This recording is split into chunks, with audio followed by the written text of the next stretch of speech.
அவர்களுடைய சுன்னத்துகளை இவர்கள் முழுமையான முறையில் இவர்கள் என்ன செய்தார்கள், பின்பற்றி வாழ்ந்தார்கள். இவர்கள் மூலமாக இந்த சமூகத்திற்கு நம்மவர்களுக்கு 65 ஹதீஸுகளை இவர்கள் இந்த சமூகத்திற்கு அறிவித்துக் கொடுக்கின்றார்கள். இவர்கள் 4 ஹலீஃபாக்களுடைய ஆட்சி காலம் வரை இவர்கள் உயிரோடு இருந்தார்கள்.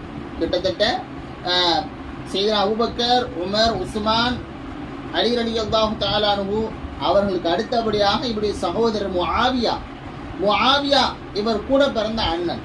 அவர்கள் தான் 5வதாக வந்த ஆட்சியாளராக இருக்கார். முஆவியா ரலியல்லாஹு இவர் கூட பிறந்த அண்ணன் முஆவியா இப்னு அபூ சுஃபியான் ரலியல்லாஹு அன்ஹு அவருடைய ஆட்சி காலத்தில் ஹிஜ்ரி 48 இவர்களுக்கு வயது 73 இவர்கள் வஃபாத்தாகின்றார்கள். இவருடைய கபர் சையதுனா அலி ரலியல்லாஹு தஆலா அவர்கள் வாழ்ந்த அந்த வீட்டில் இவருடைய கபர் இருக்கிறது என்பதாக வரலாற்று ஆசிரியர்கள் சொல்லுகின்றார்கள்.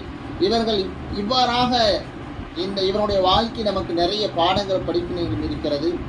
இவர்களை குறித்து வரலாற்று ஆசிரியர்கள் சொல்லுகின்றார்கள், முஸ்தஜாபு துவா, இவர்கள் ஏதாவது அல்லாஹ்விடம் கையேந்தி விட்டால் உடனடியாக அல்லாஹ் கபூல் செய்து கொள்வான்.